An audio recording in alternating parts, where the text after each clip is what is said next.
You ever try to fix something simple and somehow ruin your entire day? Yeah, that's pretty much my spiritual gift. So the other morning, I woke up feeling confident, which is already a red flag in my life. I told my wife, I'm gonna fix that loose bathroom handle. And she looked at me the same way you look at a toddler holding a chainsaw. Are you sure? Like it was a soul-searching question. And I said, yeah, how hard could it be? And that right there, that's the sentence that destroys men. How hard could it be? It's the hook that starts every disaster. So I go in there like a hero who's never saved anybody. Grab a screwdriver, because that's the only tool I actually know by name. The handle wiggles once, and I'm like, see, got this. Next thing I know, the screw falls into some kind of parallel universe behind the door frame. Gone forever. I don't know where it went. I tried to look for it, and the doorknob just falls off. Both sides. Now I'm locked inside the bathroom holding two knobs, like I just won a prize I didn't want. I start yelling for my wife, which is embarrassing. I told her I'm doing it. She opens the door from the outside and sees standing there with the doorknob pieces, like I'm doing a magic trick that went wrong. She's like, how did this happen? It was one loose screw. And I said, yeah, well, now it's a journey. At this point, I've somehow broken the door, the handle in my spirit. We have to call an actual handyman, a grown man who knows things, which is the worst part. He walks in, looks at the door for maybe 3 seconds, and goes, yeah, you shouldn't have touched that. Like he's talking to a toddler holding a houseplant upside down. He fixes the whole thing in 5 minutes. 5. Meanwhile, I've spent 2 hours trapped in a bathroom questioning every decision I've made since high school. My wife pays him. As he's leaving, he pats me on the shoulder like I survived something traumatic. And honestly, I did. I survived myself. So now the rule in our house is simple. If something breaks, I don't touch it. I just walk up to it, look at it respectfully, say, not today. Because the truth is, I didn't try to fix one thing. I accidentally tried to remodel the whole house, and the house won. You ever notice how every disaster in life starts with a tiny spark of confidence you absolutely did not earn? That's really where the whole thing begins. They're smart. It's that moment you wake up feeling just a little too proud of yourself for no reason at all. You roll out of bed thinking, today I'm useful. And the universe hears that and immediately starts warming up the popcorn. Because the truth is, nothing gets a man into trouble faster than believing he's capable. It's like a cosmic setup. The second I say, yeah, can fix that, that's the moment my brain should step in and slap me. That sentence has ruined more homes, relationships, Saturday mornings than anything else in human history. How hard could it be? Those are the words that start wars. It's funny, because right before everything goes wrong, there's always this sense of heroism that washes over you. You feel like you're the chosen one. You step toward the broken handle, pipe, or shelf with the confidence of someone who has literally never succeeded at this before. The hook is always the same. You walk into the situation like it owes you respect. You puff your chest a little. You put your hands on your hips because every man thinks the superhero pose automatically makes him qualified. You look at the broken thing and think, you picked the wrong house today. And deep down, even the broken thing is like, no. There's something hilarious about how the mind convinces you it's going to be a simple job. You start narrating your own life like you're in a commercial for a tool brand you've never used. You hype yourself up. All right, this will take 5 minutes. Every time someone says 5 minutes, life adds an hour. It's a trap, but you can't help it. You believe. And that belief is the most dangerous thing. It's the same confidence that made you think you could assemble IKEA furniture without the manual. It's the same confidence that made you try to carry all the grocery bags at once. It's the confidence that got you stuck in a revolving door that one time. It has betrayed you your entire life, but for some reason, you still trust it.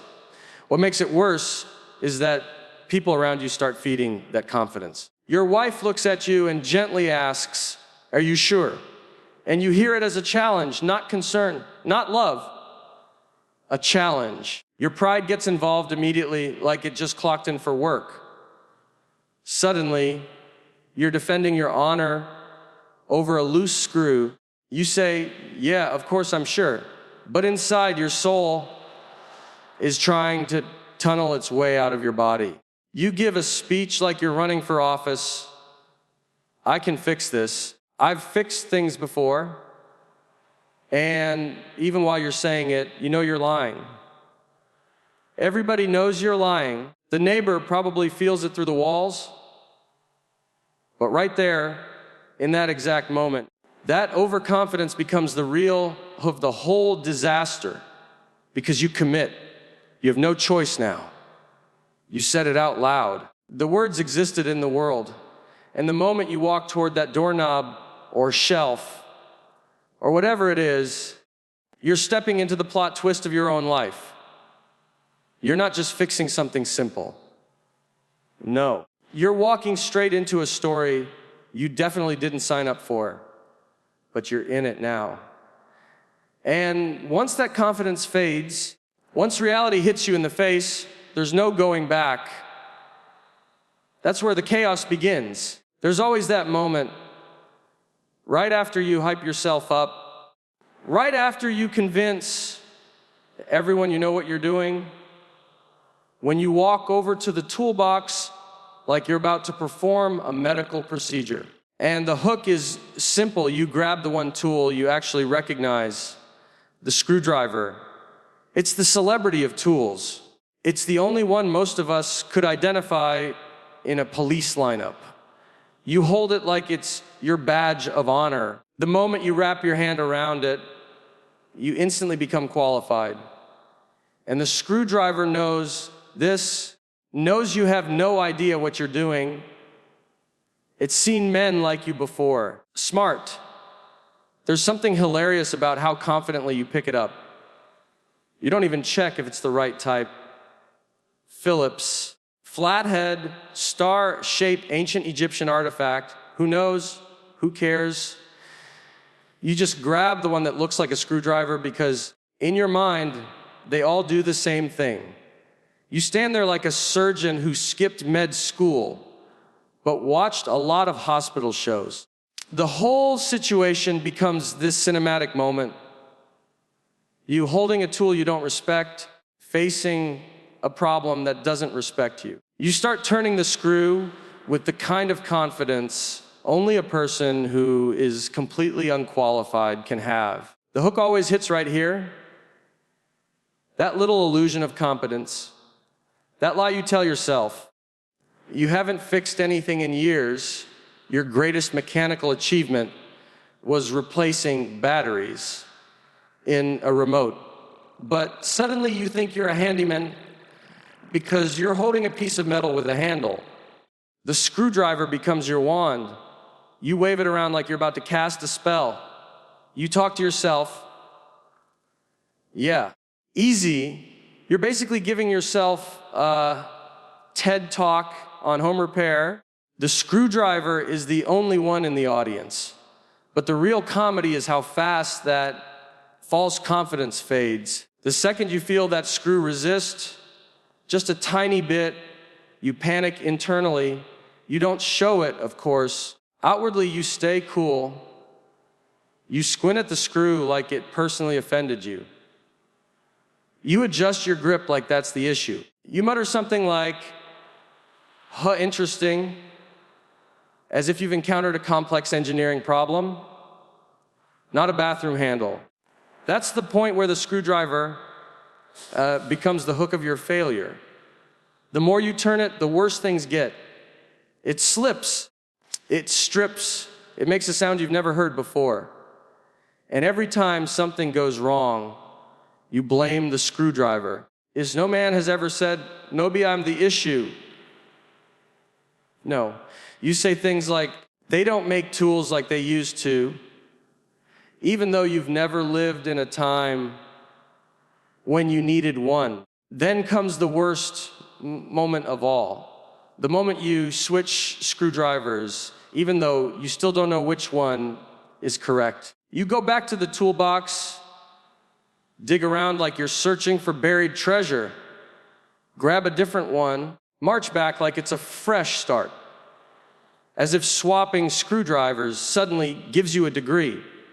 You try again. It still doesn't work. Now, the screw is making sounds like it's begging for mercy. You keep twisting, convincing yourself you're making progress, even though the screw is basically melting. And that's when it hits you. Not only do you not know how to fix anything, you might actually be making things much worse. The screwdriver becomes this symbol of your downfall. It's no longer a tool. It's a reminder that you had no plan, no skill, no business touching anything in the first place. But you keep going because now your pride is involved. Once pride shows up, logic leaves the building. At that moment, you're not repairing something. You're fighting for your dignity. But the screwdriver always wins, every time. There's always that one moment in every simple fix where the universe decides it's time to humble you. And in this story, that moment arrives the second the screw disappears. You loosen it, barely, gently, performing delicate surgery, and then it just drops, not onto the floor where normal earthbound objects go. No, it vanishes into some mysterious gap behind the door frame, like it got sucked into a portal that only screws know about. You just stand there staring at the empty space thinking, there's no way that happened. But it did. That's the hook that pulls you deeper into the disaster, because losing that one screw is the exact moment you realize you are no longer fixing anything. You're now part of an ongoing investigation. There's a special kind of panic that comes with losing a screw inside a wall. First, you try to play it cool. You bend down slowly, pretending you're just checking the floor, like a detective examining a crime scene. You run your hand around the tile, hoping maybe it bounced, even though you watched it disappear like a magic trick. You check the corners, the edges, the shadows, places the screw could never logically be. You start looking in areas so far away that even your brain is like, and every time you come up empty, the embarrassment grows. Then the denial kicks in. You tap the wall softly, as if the screw is going to knock back. You shake the doorknob like maybe it's still hiding inside the mechanism. At this point, you're basically trying to negotiate with physics, whispering, "Come on, man, I need you." But the screw is gone. It's moved on. It found a new life behind the wall where it never has to deal with you again. And this is where the comedy really takes off, because the moment that screw disappears, your confidence disappears with it. You feel it leave your body. You're suddenly aware of how unprepared you are. One missing screw, and your entire sense of competence evaporates. You start sweating like the room temperature just doubled. You look around hoping no one saw, even though you were alone. Because this is the kind of mistake you don't even want witnesses for. You try the thing everyone tries. You tilt your head and squint as if looking at the problem from a different angle will magically reveal the screw. It never works, but we all do it. When that fails, you do the desperate move using your phone flashlight. You shine it into the crack even though you already know there's nothing there. You lie to yourself. Maybe it's just stuck on a ledge. There is no ledge. There has never been a ledge. You know this, but hope makes you foolish. But the real hook in this moment is what happens next. You go from searching for the screw to accepting it's gone forever. That's when the panic turns into resignation. That's when you mutter something like, "All right, well, we didn't need that one." You start convincing yourself the screw wasn't that important, even though the entire structural integrity of the doorknob depended on it. This is denial at its peak. You go from handyman to motivational speaker. Everything happens for a reason. Maybe the screw needed to leave. Meanwhile, the doorknob is dangling like it's begging for help. And just when you think the situation can't get worse, it does, because losing the screw is the first domino. The moment you touch the door again, the whole doorknob falls off, both sides. There you are, holding two metal circles like weird bathroom trophies, realizing that losing that screw was not just a tiny setback, it was the beginning of an entire journey you didn't sign up for. At that moment, the screw is long gone, but your pride goes right along with it. There's a very specific second in every home repair disaster when you realize things aren't just going wrong, they're accelerating. They've picked up momentum. It's like the problem has been waiting for you, stretching, warming up, thinking, "All right, let's ruin his afternoon." And the hook always hits the moment you try to fix the situation after losing the screw.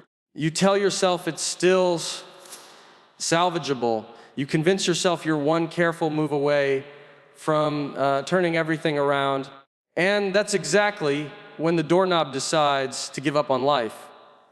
It doesn't loosen, it doesn't wobble. It just falls off completely, both sides, dropping into your hands like the door is quitting you. There's nothing that humbles a person faster than standing alone in a bathroom holding two disconnected doorknob pieces. You look down at them like they betrayed you, like they should have warned you they were this fragile. And in that moment, you don't even know what step you took to cause it. You barely touched it. You breathed on it. Somehow, your existence was enough to make the whole structure collapse. And the worst part, you can actually feel the disaster happening in slow motion. 1 second, you're tightening something with false confidence. The next second, you're holding the remains of what used to be a functional piece of hardware. Comes the internal panic you try so hard not to show. You try to keep a calm face like everything is fine. You stand there frozen, replaying every decision you've made in the last 5 minutes. You start bargaining with the doorknob like it's a hostage situation. Okay, let's not freak out. We can fix this. We're in this together. You're talking to metal now, which is a sign things have escalated emotionally. Then you try the most embarrassing move of all. You attempt to put the pieces back on like nothing happened. You push them against the door, hoping some miracle of physics will kick in and they'll stay. They don't. They fall. You try again. They fall again. You do this 3 or 4 times, as if repetition will eventually solve the problem. It won't, but you still do it because hope makes you irrational. And then comes the moment every man dreads. You realize you're stuck. They're smartly. You're locked inside the bathroom because the only way out is a doorknob you personally destroyed. Each time you try to wiggle the latch with your finger like you know what you're doing, you don't. The latch does not move. You start shaking the door like you're trying to escape a movie villain. Nothing happens. That's when you feel the humility settle in. You call for your wife, but you don't wanna. You know she's gonna walk in and see you standing there like a child who broke something at a fancy store. You try to call casually, hey, can you come here real quick? But there's no real quick with this. She opens the door from the outside, and the look on her face is exactly what you feared. Equal parts disappointment, confusion, amusement. She sees you holding the doorknob pieces like you're presenting evidence in a trial. She asks, what happened? And you have no answer. You want to respond, but the truth is too embarrassing to say out loud. I touched it and everything fell apart. It sounds like a metaphor for your entire life. This is the hook that completes the disaster the moment you realize you didn't fix anything, you didn't repair anything, you didn't improve anything. All you did was take a perfectly manageable problem and upgrade it into a full-scale situation requiring outside help. And now, standing there with broken parts in your hands, the reality hits. You aren't fighting a doorknob anymore. You're fighting destiny. Then comes the professional. That person whose mere presence makes you question every life choice you've ever made. You call for help, maybe reluctantly. A handyman shows up like a hero in khakis, armed with tools, knowledge, and the confidence that only someone who has seen it all could have. A hook hits instantly when he walks in and doesn't even need to speak to assess the situation. One glance at the dangling doorknob, one flick of the wrist, and he knows exactly what went wrong. Meanwhile, you're standing there proud of your disaster, still holding the pieces, pretending you had a plan all along. The contrast is brutal. He's calm, efficient, experienced. You're sweating, flustered, still emotionally invested in a screw that doesn't exist anymore. The way professionals do it is fascinating. Move with precision, like they've studied the laws of physics and the psychology of doorknobs. You watch him take out a screwdriver, not the same one you fumbled with, and he doesn't even hesitate. He doesn't tighten it gently, like it might get scared. He knows exactly how much pressure to apply. Moves the pieces in a way that seems effortless, like he's performing a magic trick, and suddenly, the doorknob is whole again. Just like that, it takes him maybe 3 to 5 minutes. 5 minutes. Meanwhile, you spent hours building anxiety, destroying parts, and rehearsing excuses. And the hook here is devastating. The longer you watched, the more painfully obvious it becomes that your failure was predictable, inevitable, and entirely unnecessary. What's even funnier is the look he gives you. Not angry, not judgmental, just that casual, knowing look, like he's seen this kind of disaster 1,000 times, and you're a textbook example. It's like he's saying, yeah, this happens. And in that one glance, the humiliation lands. You feel it in your chest. He doesn't even need to talk. Doesn't have to point out the mess you created.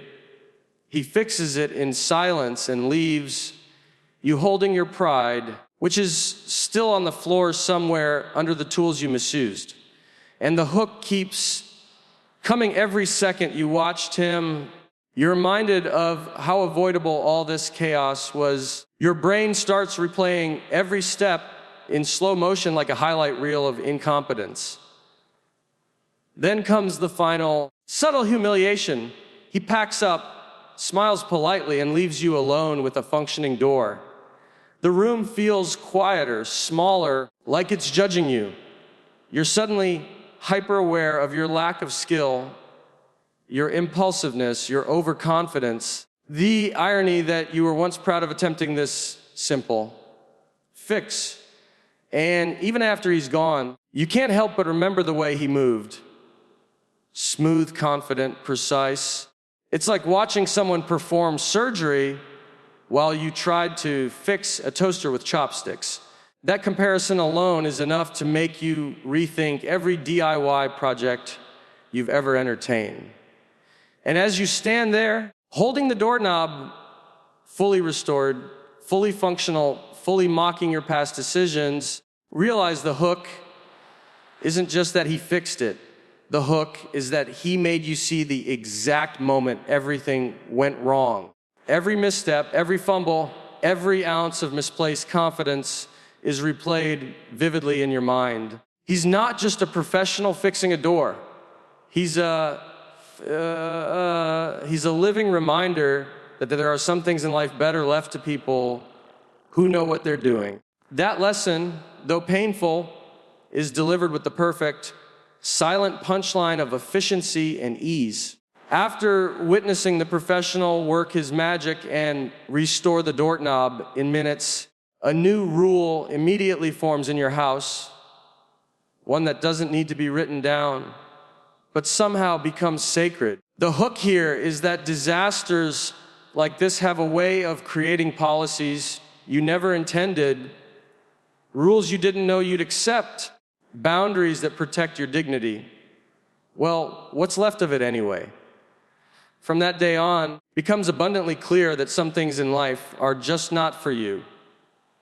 Tools, screws, latches, anything with a knob or lever, these objects suddenly have a strict no-go zone, and you are personally banned. You don't argue, you've learned the hard way, and the beauty of this rule is that it's enforced by everyone in the house. Your spouse, neighbors, anyone who witnessed the event, they all silently, subtly enforce it with glances, sighs, even laughing too loudly when you approach anything mechanical.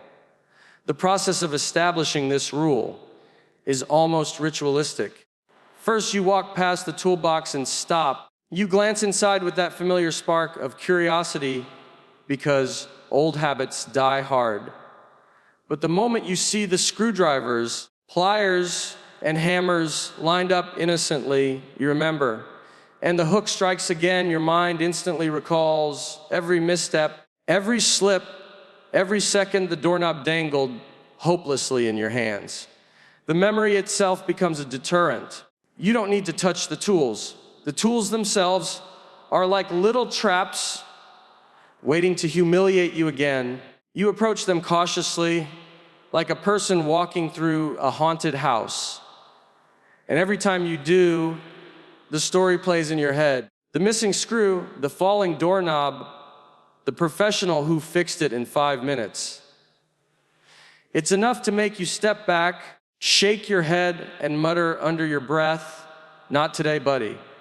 Then comes the socially reinforced layer of this rule.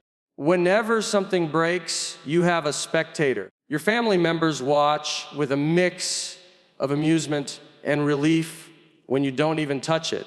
The hook hits again because every time you resist, there's an unspoken acknowledgement you survived the last disaster. You have learned. Your pride may have taken a hit, but your survival instincts are strong. You now walk past any broken appliance, loose handle, or creaky hinge like a Zen master walking past temptation. It's a combination of fear, respect, humility all rolled into one. Your role in the household shifts subtly. You become the observer, the planner, the one who calls the expert, the grown-up who says, "Let's get someone who knows what they're doing." It's oddly empowering because while you may not be fixing things yourself, you are now managing chaos in the most efficient way possible. Delegation. The hook here is ironic.